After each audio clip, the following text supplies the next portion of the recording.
जंगल में बरगद के बड़े पेड़ पर चिड़ियाओं का एक जोड़ा रहता था। चिड़िया का नाम रानो और चिड़ा का नाम टुन्नू चिड़ा था। वो दोनों पति पत्नी एक दूसरे से बहुत प्यार करते थे। एक दिन रानो चिड़िया ने 3 अंडे दिए। ये देखकर टुन्नू चिड़ा तो बहुत खुश हो जाता है। ऊपर वाले का धन्यवाद रानो, आज तुमने पहली बार 3 अंडे दिए हैं। मैं तुमसे बहुत खुश हूँ। टन्नू जी, मैं भी बहुत खुश हूँ। दूसरे पक्षियों की तरह अब हम दोनों भी माता पिता बनेंगे। चिड़िया के पड़ोस में एक कौवी का घर था जो बहुत ही लालची और निकम्मी थी। उसकी नजर हमेशा चिड़िया के भोजन पर होती, लेकिन चिड़िया की एक दोस्त टुनटुनी चिड़िया बहुत अच्छी थी। रानो चिड़िया, आज मेरा मीठे और लाल फल खाने को बहुत दिल कर रहा है। मैं बस चाह ही रही थी कि सोचा तुम्हें भी साथ ले लूं, लेकिन ये क्या, तुमने 3 अंडे दिए हैं। मैं तो ये देखकर बहुत खुश हुई हूँ। इसका मतलब है बहुत जल्द मैं मौसी बनने वाली हूँ। हाँ, टुनटुनी चिड़िया, आप मौसी बनने वाली हो। मीठे फल खाने का तो मेरा भी बहुत मन हो रहा है, लेकिन मीठे फल का पेड़ है कहाँ पर? रानो, मीठे फल का पेड़ पहाड़ों की तरफ है। मैं एक दिन पहले भी वहाँ से मीठे फल खाकर आई थी।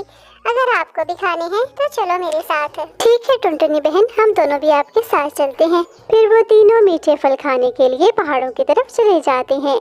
बड़े पेड़ों पर बहुत ज्यादा मीठे फल लगे हुए थे। वो तीनों वहाँ से जी भरकर मीठे फल खाते हैं। दूसरी तरफ गौरी कभी मौका देकर चिड़िया के घोंसले में चोरी करने के लिए चली जाती है। गौरी कभी जल्दी जल्दी से रानो चिड़िया के 3 अंडे खा जाती है। वो यहाँ वहाँ देखती है और फिर मौका देकर वहाँ से उड़ जाती है। दूसरी तरफ रानो चिड़िया और टुन्नू चिड़ा भी अपने घोंसले में वापस आ जाते हैं। वापस आकर वो दोनों देखते हैं कि उनके घोंसले में एक भी अंडा नहीं है। ये सब देखकर रानो चिड़िया तो जोर जोर से रोने लगती है और टुन्नू चिड़ा का मन भी बहुत दुखी हो जाता है। ये सब क्या हो गया टुन्नू जी? हमारे अंडे कहाँ चले गए? अभी तो हम अपने अंडे यहीं छोड़कर गए थे। रानो, रो मत, मेरा मन भी बहुत दुखी है, लेकिन मुझे लगता है कोई दुष्ट पक्षी हमारे अंडे चुरा कर ले गया है, या किसी दुष्ट पक्षी ने हमारे अंडे खा लिए हैं। टुनटुनी चिड़िया कह रही थी मैं मौसी बनने वाली हूँ, और रानो चिड़िया कह रही थी टुन्नू चिड़े से कि हम माता पिता बनने वाले हैं। लेकिन मैंने कैसा अंडे खाकर सबके अरमानों पर पानी फेर दिया। मैं गौरी कवि हूँ, मैं तो ऐसी ही हूँ। रानो चिड़िया के 3 अंडे खाकर गौरी कवि अपने घोंसले में सुकून से लेट जाती है, लेकिन दूसरी तरफ टुन्नू चिड़ा और रानो चिड़िया को तो एक पल भी सुकून नहीं मिलता। वो सारी रात अपना खाली घोंसला देखकर रोते रहते हैं। सुबह होते ही टुन्नू चिड़ा रानो चिड़िया को समझाने लगता है, देखो रानो, अपना मन इतना दुखी मत करो। मैं भी बहुत उदास हूँ, लेकिन अब हम क्या कर सकते हैं। मेरे साथ चलो, हम जंगल से दाना खोजने चलते हैं। इस तरह से तुम्हारा ध्यान बढ़ जाएगा। टुन्नू जी, अपने अंडों को देखकर मैंने तो अपने बच्चों के सपने भी सजा लिए थे, लेकिन किसी दुष्ट पक्षी ने मेरे सारे सपने तोड़ दिए। क्या अब मैं कभी माँ नहीं बन सकूंगी? रानो चिड़िया की दुख भरी बात सुनकर टुन्नू चिड़ा कुछ सोचने लगता है। वो उड़ते हुए पहाड़ों की तरफ जाता है और अंडों के जैसे 2 सफेद पत्थर लाकर अपने घोंसले में रख देता है। ये सब देखकर रानो चिड़िया बहुत हैरान थी। टुन्नू जी, मैं बहुत हैरान हूँ। आपने ये अंडों जैसे पत्थर लाकर घोंसले में क्यों रख दिए हैं? वो इसलिए रानो, ताकि हम चोर को पकड़ सकें। तुम चलो मेरे साथ। हम थोड़ी दूर जाकर वो बड़े पेड़ के पीछे बैठकर देखते हैं कि हमारे घोंसले से अंडे चुराने के लिए कौन आता है। फिर वो दोनों पति पत्नी बड़े पेड़ के पीछे छुपकर बैठ जाते हैं। गौरी कवि को तो इसी मौके का इंतजार था। वो जल्दी से रानो और टुन्नू के घोंसले में चली जाती है। ये टुन्नू चिड़ा और रानो चिड़िया तो बहुत मूर्ख हैं। अभी कल ही मैंने इनके 3 अंडे खाए और आज सुबह सुबह ये फिर मेरे लिए 2 अंडे घोंसले में छोड़कर चले गए। हाय, सच्ची इनको मेरा कितना ख्याल है। चलो, मुझे क्या, मैं जल्दी से ये अंडे खा लेती हूँ। गौरी जैसे ही वो अंडा खाने की कोशिश करती है तो गौरी की चोंच पर चोट लगती है, क्योंकि वो तो पत्थर का अंडा था। हाय हाय, मेरी तो चोंच ही टूट जाने लगी थी। धोखा हो गया, वो भी गौरी कवि के साथ। छोड़ूंगी नहीं मैं इस चिड़ा और चिड़ी को, इनसे तो मैं बदला लेकर ही रहूंगी। टुन्नू जी, वो देखिए, गौरी कवि बैठी है हमारे घोंसले में। अब आप खुद सोचिए, हम इस गौरी कवि का क्या ही बिगाड़ लेंगे। मुझे लगता है मेरी माँ बनने की इच्छा तो बस इच्छा ही रह जाएगी। रानो, इस तरह मायूसी की बातें नहीं करते। अगर कोई हमसे ताकत में ज्यादा हो तो हमें उसका मुकाबला ताकत से नहीं बल्कि चतुराई से करना चाहिए। मैं तुम्हें बताऊंगा हमें इस समस्या का क्या हल करना है, बस तुम मेरे साथ चलो। फिर टुन्नू चिड़ा रानो चिड़िया को अपने साथ लेकर गुफा की तरफ चला जाता है। चील दी, मैं आपको एक बहुत जरूरी खबर देने के लिए आया हूँ। आपकी जान को खतरा है। ये तुम क्या कह रहे हो टुन्नू? मैं इतनी बड़ी और इतनी ताकतवर हूँ, भला मेरी जान को किससे खतरा हो सकता है? ये तो मुझे पता है चीलती कि आप बहुत ताकतवर हैं, लेकिन उस कवि की बातें सुनकर मैं तो बहुत परेशान हो गया। मैंने सोचा मैं आपको बता दूं। वो कवि कह रही थी कि मैं जब चाहूँ उस बड़ी चील को मारकर खा सकती हूँ। वो बड़ी चील तो मेरे एक पंख की मार है। अच्छा टुन्नू, अगर ऐसी बात है तो फिर तुम उस कवि को मेरी गुफा तक ले आओ, सब देख ही लें कि कौन किसको मारकर खा सकता है। ठीक है चील दी, मैं कल उस कवि को आपकी गुफा में लेकर आऊंगा। टुन्नू जी, मुझे तो कुछ भी समझ नहीं आ रही, आपने उस चील से झूठ क्यों बोला? देखो रानो, जैसे हम गौरी कवि के सामने कमजोर हैं, वैसे ही गौरी कवि चीलदी के सामने कमजोर है। हम गौरी कवि को खुद तो नहीं मार सकते, लेकिन चीलदी से जरूर पिटवा सकते हैं। बस तुम जरा मेरी बात ध्यान से सुनो। फिर टुन्नू चिड़ा रानो चिड़िया के कान में कोई प्लान बताता है। ये टुन्नू चिड़ा और रानो चिड़िया बहुत चालाक बनते हैं ना, लेकिन मैं इनसे ज्यादा चालाक हूँ। आज रात मैं नहीं सोने वाली। जैसे ही अंडा देकर सोएंगे तो मैं इनके अंडे खा जाऊंगी। जैसे ही अगली सुबह होती है, रानो चिड़िया टुन्नू चिड़ा से कहती है, टुन्नू जी, आप अभी तक घोंसले में लेटकर आराम कर रहे हैं, जल्दी से उठें, मुझे अंडे देने हैं। रानो चिड़िया की बात सुनकर टुन्नू चिड़ा जल्दी से उठ जाता है। टुन्नू जी, वैसे आपका प्लान बिल्कुल ठीक था कि मुझे अंडे घोंसले में नहीं बल्कि गुफा में देने चाहिए। अब तक तो गुफा में हमारे 9 अंडे हो चुके हैं और 2 अंडे मैं आज फिर देने वाली हूँ। लेकिन देखें, किसी भी दुष्ट पक्षी को अभी तक हमारे अंडों के बारे में कुछ भी मालूम नहीं। अपने घर के बाहर बैठी गौरी कवि रानो चिड़िया की ये बात सुन लेती है। अच्छा तो ये बात है, अब ये छोटी चिड़िया अपने अंडे गुफा में देती है, तभी तो मैं कहूँ कि घोंसले में कोई अंडा नजर क्यों नहीं आता।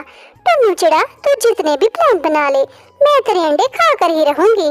जाती हूँ मैं गुफा में। फिर टुन्नू चिड़ा रानो चिड़िया को अपने साथ लेकर गुफा की तरफ चला जाता है। लालची गौरी कवि भी उन दोनों के पीछे पीछे गुफा की तरफ चली जाती है। हाय, इस गुफा में तो हर तरफ अंधेरा ही अंधेरा है, मुझे तो कुछ भी दिखाई नहीं दे रहा। लेकिन आज तो मैं दावत उड़ा कर ही रहूंगी। आज मैं खूब अच्छे से अपना पेट भरूंगी।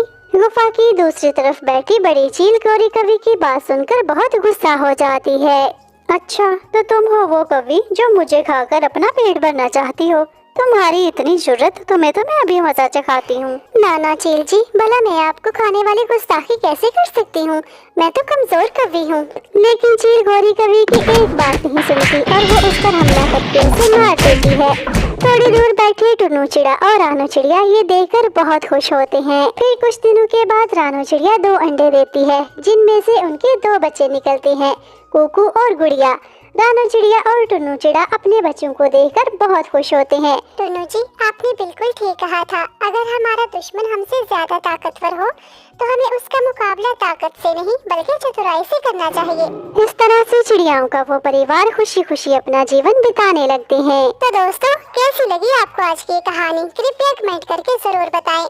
आपके कमेंट और लाइक हमारे हौसले को बढ़ाते हैं। प्यारे दोस्तों, इस वीडियो को लाइक करें, अपने दोस्तों के साथ शेयर करें और चैनल को सब्सक्राइब करना तो बिल्कुल भी नहीं भूलना।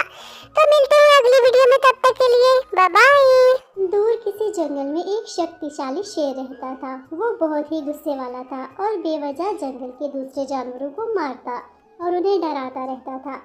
जंगल के सभी जानवर उससे डरते थे और कोई भी उसके सामने जाने की हिम्मत नहीं करता था। एक दिन एक साधु बाबा का उस जंगल से गुजर हुआ। थोड़ी देर चलने के बाद साधु बाबा एक बड़े पेड़ के नीचे बैठकर ध्यान करने लगे। शेर ने साधु बाबा को देखा और सोचा, ये साधु बाबा इतना शांत होकर कैसे बैठा हुआ है? ये ना तो मुझसे डर रहा है और ना ही यहाँ से भाग रहा है। इसे तो मैं पास जाकर पूछता हूँ, क्या ये नहीं जानता कि मैं शेर हूँ और मैं कितना ताकतवर हूँ? ऐसा सोचते हुए शेर साधु बाबा के पास गया और बोला, साधु बाबा, क्या तुम्हें मेरी ताकत का डर नहीं है?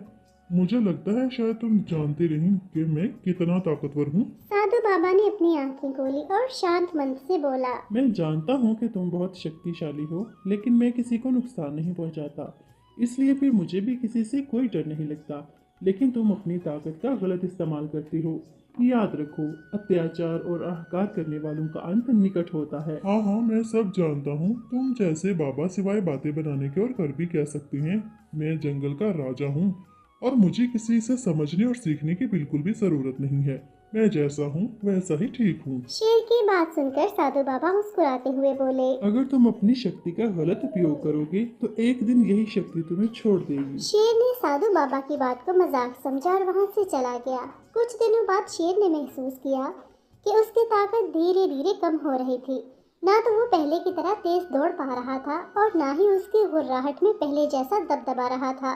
शेर को अब शिकार करने में भी बहुत समस्या होने लगी। कुछ ही दिनों के अंदर जंगल के सभी जानवर शेर की कमजोरी को भांप गए और अब वो शेर से डरने के बजाय उसका मजाक उड़ाने लगे। शेर समझ गया कि ये सब साधु बाबा के शराब की वजह से हो रहा है।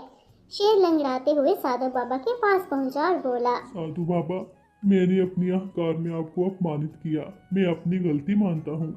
कृपया मुझे माफ करके मुझे मेरी ताकत वापस दिला दीजिए। तुमने अपनी गलती स्वीकार कर ली, इसलिए मैं तुम्हें आशीर्वाद देता हूँ। जाओ, अपनी गुफा में वापस लौट जाओ। पूर्णिमा की रात के बाद तुम्हारी शक्ति वापस लौट आएगी, लेकिन अब अपनी शक्ति को केवल अच्छे कार्यों के लिए प्रयोग करना। शेर ने साधु बाबा से वचन किया कि अब से वो जंगल के रक्षक के रूप में काम करेगा। फिर कुछ दिनों बाद शेर की शक्ति वापस आ गई, लेकिन अब वो पहले जैसा क्रोधित और अत्याचार करने वाला शेर नहीं था। अब वो जंगल के सभी जानवरों के साथ मिलजुल कर रहता और जंगल में शांति बनाए रखता था। इस तरह उस साधु बाबा के श्राप और आशीर्वाद ने अहंकारी शेर को एक सच्चा राजा बना दिया और जंगल में फिर से खुशहाली वापस आ गई। दोस्तों, इस कहानी से हमें ये सबक मिलता है कि हमें कभी भी अपनी ताकत का गलत इस्तेमाल नहीं करना चाहिए।